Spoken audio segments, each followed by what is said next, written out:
Right, కూటమి కక్ష సాధింపు రాజకీయాలు చేస్తోందా, వైసీపీపై కావాలనే బురద చల్లుతోందా అనేటువంటి చర్చ రాష్ట్ర వ్యాప్తంగా జరుగుతోంది. ఇదే అంశంపైన మనం డిబేట్ చేద్దాం. డిబేట్లో పార్టిసిపేట్ చేస్తున్నారు మస్తాన్ రావు గారు, విశ్లేషకులు, అలాగే టీడీపీ అధికార ప్రతినిధి రఫీ గారు, అండ్ వైఎస్ఆర్సీపీ నాయకులు అజయ్ కుమార్ గారు, జనసేన నాయకులు కాది వెంకటేశ్వరరావు గారు. సో అందరూ రెడీగా ఉన్నారు. నమస్కారం అండి అందరికీ.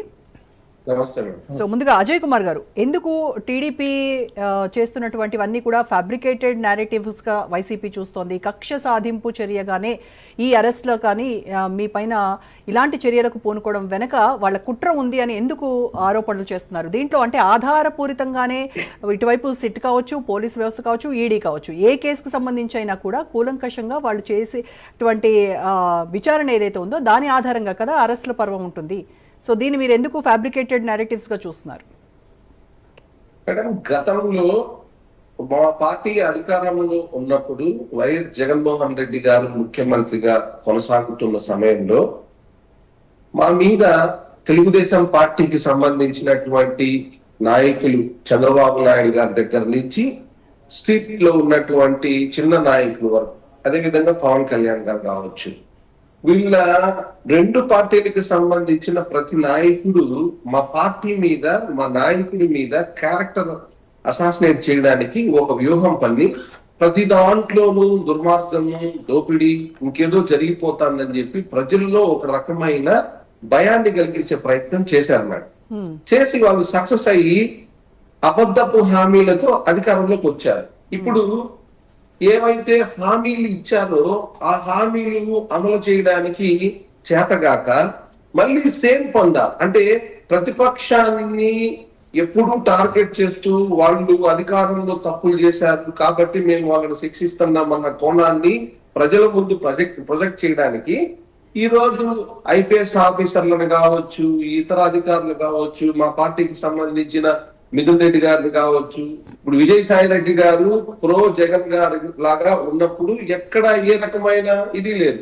ఆయన వెంటనే పార్టీకి రాజీనామా, రాజ్యసభ సభ్యత్వాన్ని సైతం వదులుకున్న తర్వాత నేను సేంద్రియ వ్యవసాయం చేసుకుంటాననే వ్యక్తి ఈ రోజు రాజకీయ వ్యవసాయం చేస్తున్నారు తిరిగి. అంటే ఇవన్నీ కూడా ముందుగా ప్లాన్ ప్రకారం వ్యూహంలో భాగంగా జరుగుతున్నటువంటి అంశాలే.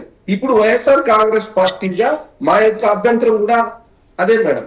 అంటే వీళ్ళు సూపర్ 6 ని అమలు చేయకపోగా మళ్ళీ భూసేకరణ అంటూ 40,000 ఎకరాలని సేకరించే కార్యక్రమం పెట్టడం, 60 రోజులు రిజిస్టర్ అయినటువంటి ఒక కంపెనీకి 3,000 కోట్ల రూపాయల విలువైన భూములు కట్టబెట్టడం, ఇలాంటి కార్యక్రమాలన్నీ జరుగుతున్న నేపథ్యంలో వీళ్ళు ప్రజల దృష్టి వీళ్ళ పరిపాలన మీద కాకుండా మళ్ళీ జగన్మోహన్ రెడ్డి గారి అనుచర వర్గం, మంత్రివర్గం, ఆయనతో పాటు ఉన్న వాళ్ళందరూ కూడా ప్రభుత్వంలో ఉన్నప్పుడు వాళ్ళు మొత్తం అన్ని తప్పులు చేశారు, లిక్కర్ లో స్కామ్ చేశారు, ఇంకా మిగతా శాండ్ లో స్కామ్ చేశారు అనే ప్రొజెక్షన్ మీడియా ద్వారా ఇవ్వడం ద్వారా తిరిగి మళ్ళీ ప్రజల్ని మోసగించే ప్రయత్నంలో భాగంగా కొందరు అధికారులు బలైపోతున్నారు ఈవేళ.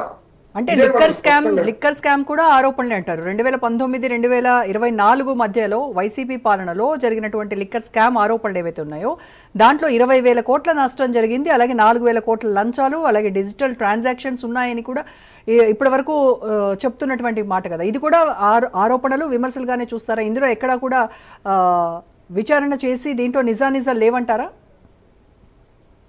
ఖచ్చితంగా మేడం.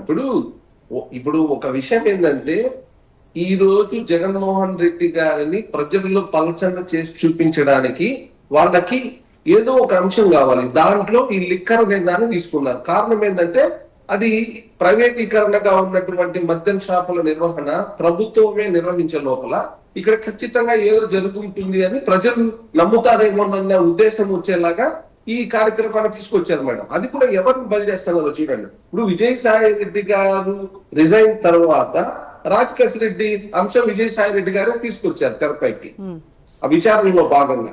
మళ్ళీ రాజకేశ్ రెడ్డి గారు దాని మీద మాట్లాడుతూ ఆయన్ని కూడా విమర్శించడం జరిగింది. సో ఈ నేపథ్యంలో జరుగుతున్నటువంటి అంశాలలో మీకు ఇదంతా ఒక పథకం అనేది అర్థమవుతుంది కదా. ఖచ్చితంగా ఒక మిథున్ రెడ్డి గారి ఫ్యామిలీ గురించి పెద్దిరెడ్డి గారు ఫారెస్ట్ భూములు ఆక్రమించారన్నారు, కోర్టుకి వెళ్తే అవన్నీ సక్రంగా ఉన్నాయని చెప్పారు. ఫైల్ దగ్ధం అని చెప్పి హెలికాప్టర్ నుంచి పంపించారు. అక్కడ చూస్తే ఫైల్ దగ్ధం ఏముంటుంది, అన్ని ఆన్లైన్ లో ఉంటాయి కదా, చెక్ చేసుకోండి అని వాళ్ళు వివరణ ఇవ్వడం జరిగింది. ఈ నేపథ్యంలో మీరే ఆలోచించండి, ఈ చేస్తున్నటువంటి ఆరోపణలన్నీ కేవలం నిరాధారం, కేవలం ఒక పథకం ప్రకారం వైఎస్ఆర్ కాంగ్రెస్ పార్టీ మీద బురద జల్లడానికి కంటిన్యూషన్ లో భాగంగా జరుగుతున్న అంశాలుగా తప్ప మరి ఏ విధంగా కనిపిస్తున్నాయి? రైట్. సో దీనిపైన రఫీ గారు ఏమంటారు? రఫీ గారు, అంటే జగన్ పాలనలో